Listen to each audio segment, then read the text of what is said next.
Asalaamu calaykum. Maanta waxaan isla qaadan doonaa waxa la yiraahdo meta tag iyo paragraph. Marka meta tagga almost inaa ogaatid aa muhiim ah macnaha inaa baratidna qasab maahan oo macnaha saas kuma fadhiyo. Laakiinse meta tagga ugu horeeya wuxuu u taagan yahay wuxuu sheegayaa character setka aan isticmaalayno UTF-8 ama -8 inuu yahay. Macnaheedana waxaa waaye macnaha UTF-gan waxa waaye Unicode. macnaha wuxuu soo koobayaa all characters oo dhan, haddii lambar tahay, haddii xaraf tahay, haddii calaamad tahay iyo haddii qoraallo tahayba ayuu soo koobayaa. Midkan labaadna inuu yahay viewportiga ama shaashadda content ay ku jirto qaabka loo soo kala bandhigayo. macnaha haddii taleefon laga soo galayo, taleefonka waa aragtay shaashad yar uu leeyahay, waxaa la rabaa website-kan oo taleefonkaas la ekaado. Markii laptop laga soo galayana sidoo kale uu shaashadda laptopka la ekaado. wuxuu sheegayaa macnaha in widhska uu la mid yahay device widhska. haddii taleefon laga soo galo inuu taleefonka la egyahay, haddii laptop laga soo galo inuu laptopka la egyahay, haddii ipad laga soo galo inuu ipad-ka la egyahay. oo content ku jiro mar walbaba device-ka la isticmaalayo shaashadiisu ay la ekaan karaan macnaha. halka initial scale-kana uu u taagan yahay macnaha zoom in zoom out-ka website-ka markii lasoo dhaweeyey markii saan loogu sii fogeeyeyba initial scale-kiisa inuu 1.0 ka bilaabanayo. marka meta tagga intaa waaye. inaad iska qortid aa muhiim ah oo haddaadan fahansanin xataa no matter wax dhiba ma lahan, sidaan la u qor bes. midda labaad aan rabno aan ka hadalno waxay tahay waa paragraph-ka waaye. paragraph marka waxaa loo isticmaalaa qayb qoraal ah oo iswadato. marka paragraph-ku taggiisa sidan waaye oo b tag wuxuu ka furmaa meeshan waa uu ka xirmayaa.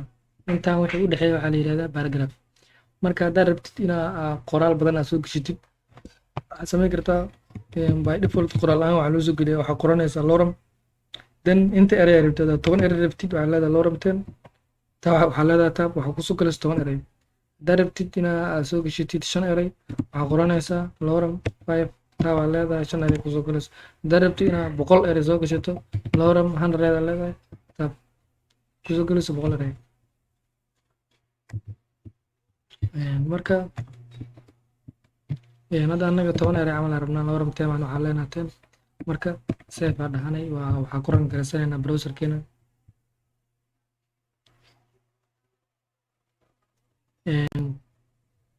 labada shaashad waa isla soo dhaweysan doonaa, sidoo kale midkaan soo yara dhaweysanaynaa. marka hadda save dhahno waa kana intaa qorana waa noo soo baxday. marka laba mid aa la rabaa inaad sii ogaatid HTML-ka. haddaa hadda tirahdid midkaan waxaa leedahay enter sadar cusub aa keena oo aad tirahdid waxaa ka rabaa inay 2 sadar ahaadaan oo aad save dhahatid, meeshaan waxay ka ahaanaya 1 sadar. marka micnaheedu maahan in sidii inta wax loogu qoraa inta kaga soo bandhignaan doonaan oo qaabka inta ugu qoran yihiin oo browserka ugu soo baxayaan. marka hadda dhahna xataa space badan aa gelinayna oo meesha alaan oo space badan gelisid waa save tirahdid meeshaan kama soo muuqanayo oo space-kana waa la tiraa, hal space bis laga qaadanaya browserka waxaasna waa iska tiraya.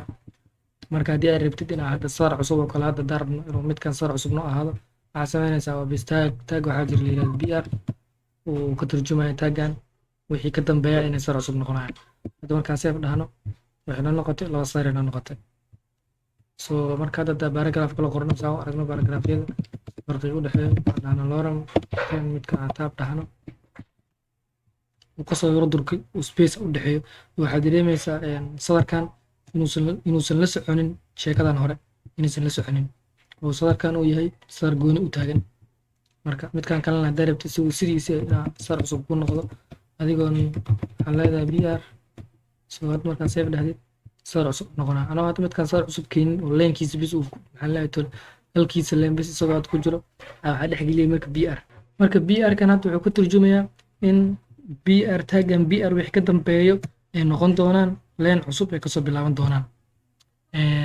marka hadda sida hadda inta ugu jeedno